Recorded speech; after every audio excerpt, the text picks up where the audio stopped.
Got it. I mean, you know, we're talking about the industry, the recovery industry. It's took a knock, you know, it's took a massive knock. COVID, obviously there weren't so many vehicles on the road, so if there's not so many vehicles on the road, there ain't the breakdowns that we had before. The industry itself is being hit by the government left, right and centre with all changes to various rules. They don't realise insurance goes up every year and don't go down. The cost of running vehicles goes up. It's a constant balance of trying to make money. The recovery industry itself is no different to the haulage industry. Just for us, unfortunately, if you look at us now, you know, we are in a pandemic. We are struggling. There is not so many vehicles on the road. People aren't using them. The money that was there before, people don't have it. So rather than me selling a battery off the van here, which I've got, you know, obviously I carry batteries in this vehicle, I can't just sell the battery. They haven't got the money to buy it. They'll go for a cheaper option, which is, you know, a far inferior battery, which won't last very long, but people think, well, that's going to start my car tomorrow morning. So that's a problem. You know, it is a problem for the industry. A lot happens. I mean, the AA, everybody goes on about the AA, but the AA well, I think they still are at the moment in receivership. Nobody realises that. They have actually gone bust. There are various interested parties that will buy them out and they'll carry on. So when you see a yellow van at the side of the road and you think all is dandy, it isn't. Large companies like that are struggling, so if large companies are struggling, everybody struggles, you know what I mean? I think I've gone the wrong bloody way. Hold on, I think I've just made a boo-boo talking away, so I'll just turn around. But yeah, I mean, that's the thing, you know, we're all struggling. We know we're not making ends meet like people think we are. No, we are right, it's alright. For a minute I had a momentary lapse into what am I doing? But when you look around you, I mean, this whole country's screwed, really. I think we're all screwed. I really don't think we're in a good place right now. You know, with me, over the last 12 months, I've lost my wife. Life's been very difficult.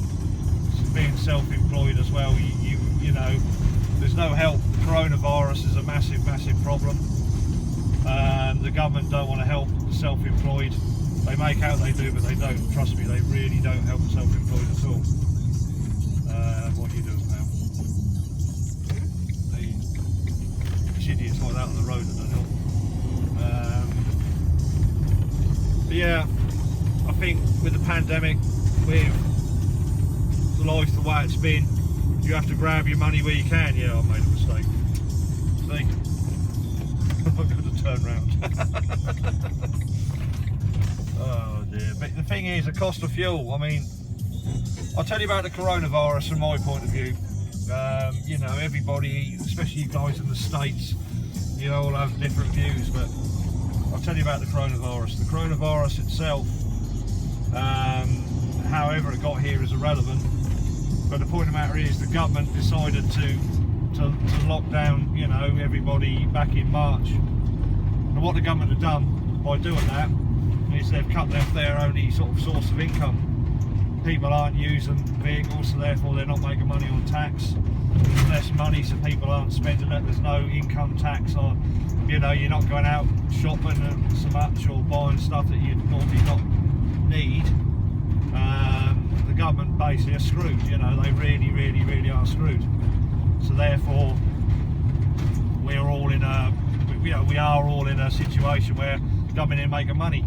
The government decided to send people back to work and God knows what else, not realising that all of a sudden, oh shit, you know, now everybody's starting to get it again. Where we are now is tier 2 lockdown. Whether it'll go up or down, who knows. But again, what you've done is, I'll tell you what you've done is, you've opened up all the caravan parks, and Clacton itself, during the holiday season, probably, I don't know, that will go up by 50 odd thousand, maybe 60,000 people.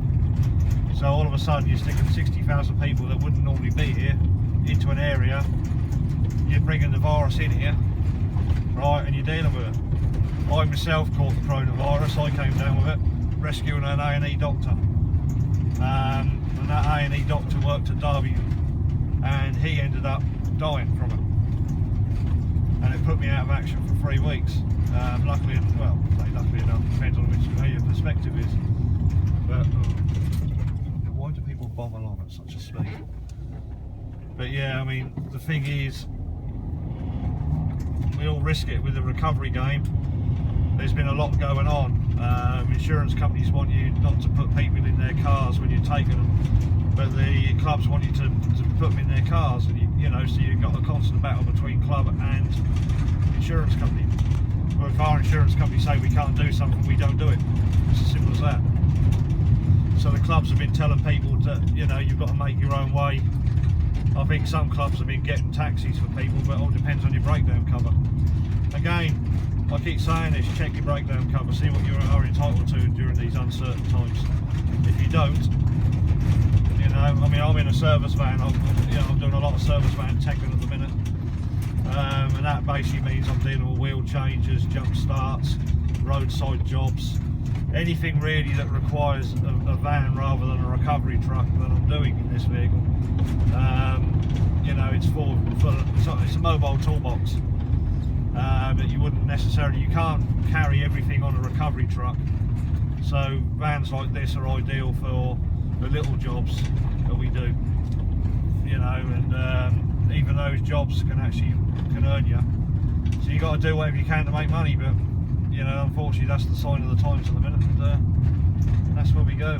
Anyway, we're now at Alsop Creek. So different kind of video, I think, after this.